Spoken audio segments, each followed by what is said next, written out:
Greetings, welcome to my little studio. Today I want to show you how to make art and paint out of dust bunnies. I know it sounds unbelievable, right? But I've been on this little journey, this quest if you like, to make paint and art out of totally useless things. And dust bunnies, well, they're totally useless.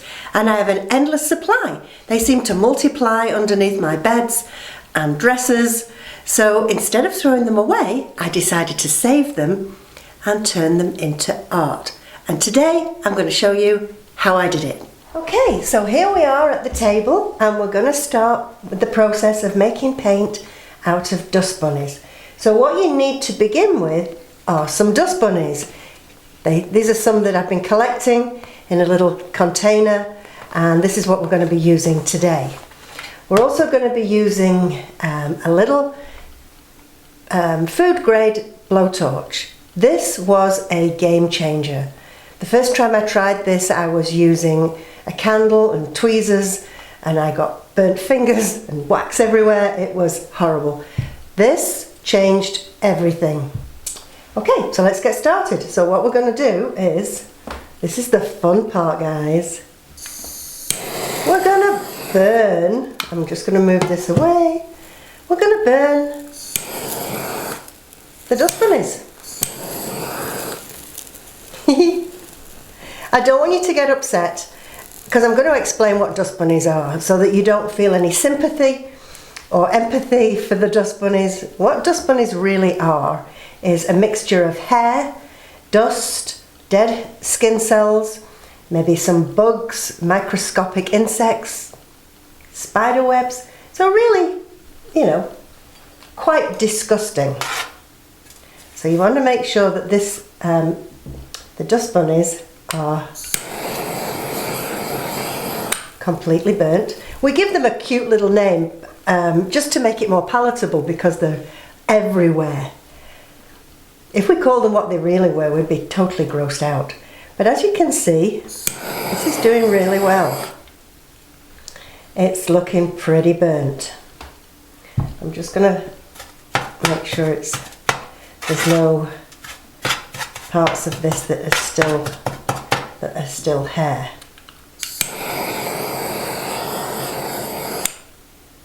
Isn't this fun? Now fortunately, my husband's away at the moment.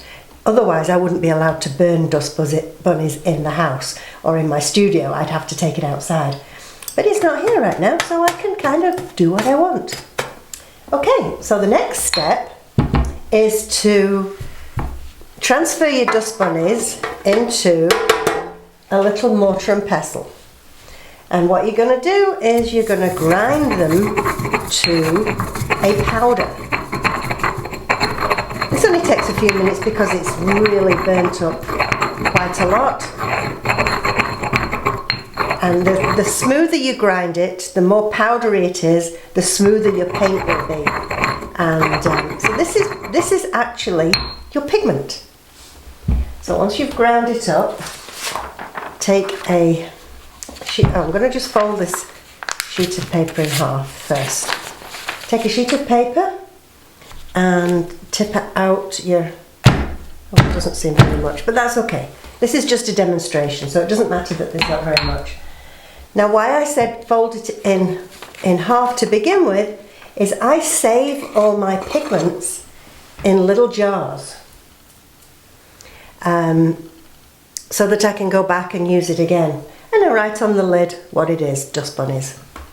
So I'm just going to transfer the pigment into my little jar. So the next step is we're going to actually turn it into paint. So we're just going to take a little bit, you don't need a lot. So we're just going to put a little bit in one of these plastic pallets. Now these plastic pallets you can get from the Dollar Tree, and I think you get 5 or 6 in a pack.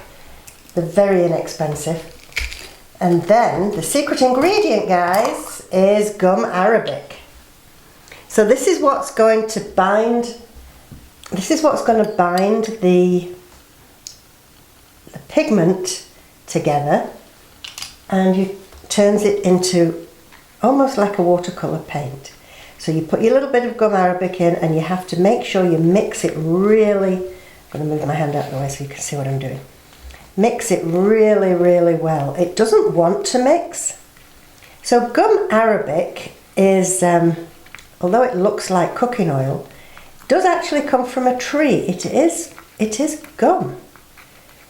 But through the way they process it, it's in liquid form, so it's easy to use. So this takes a little bit of time because it doesn't want to really mix in. But it's very, very important that you mix it thoroughly. So once this is mixed thoroughly, it takes on a little bit of a shine. I don't know whether you'll be able to see that in the camera, but then you know it's kind of ready to go. Anyway, like they say in the cooking show, here's one I prepared earlier. So once you've mixed up your pigment and your gum arabic, you're going to set it aside and let it set overnight. Oh, this popped out. But it's set, it's hard. I can touch it and it's not squishy. So now it's ready to paint with. And I'm not going to paint this whole painting because it would take too long. But I need to go and get some water. Okay, so I've been and got some water. So this is now like a watercolour paint. It's nice and hard, so you've got to really kind of, I'm going to move it over here a little bit so you can see what I'm doing. So you wet it until it starts to, so you're kind of activating just like you would a watercolour paint. Move my fingers out of the way so you can see what I'm doing. And you can see that my brush is getting black.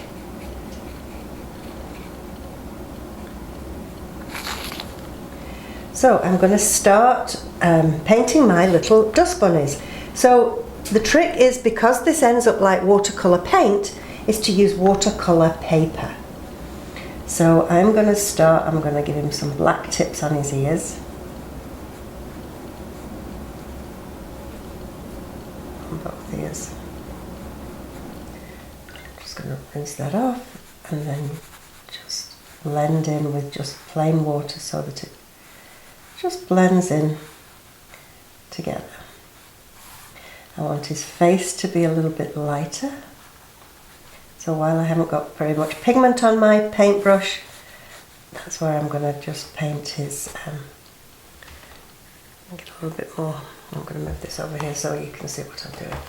So I'm not going to paint this whole thing, but when I use, so I'm just going to start by putting loosely the direction of his hair.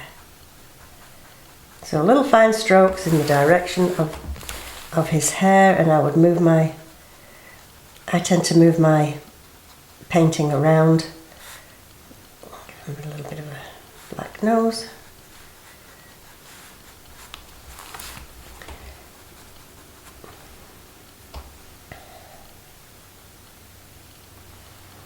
So when I paint with Dust Bunny paint, I tend to paint dust bunnies. Okay, so I've finished my little dust bunnies and I think they look pretty cute. I don't know if you can see them or if it's a bit too light, but hopefully you can see them. So that's how you turn dust bunnies into paint. I hope you enjoyed my little experiment and I hope you have a go. I've really enjoyed painting with dust bunnies. It's an easy paint to use. It keeps, it doesn't go mouldy. Some of the experiments that I'm going to share with you over the next few weeks don't keep. They do go mouldy, but they're still fun to experiment with. There's a whole list of useless items that I had in mind to make paint and art out of, and I'm going to share with you exactly how I did it. Before I go, please hit the subscribe button and then you won't miss any of my crazy little videos. I'm going to leave you with some of the paintings I made using dust bunnies. Have a great day. Bye now.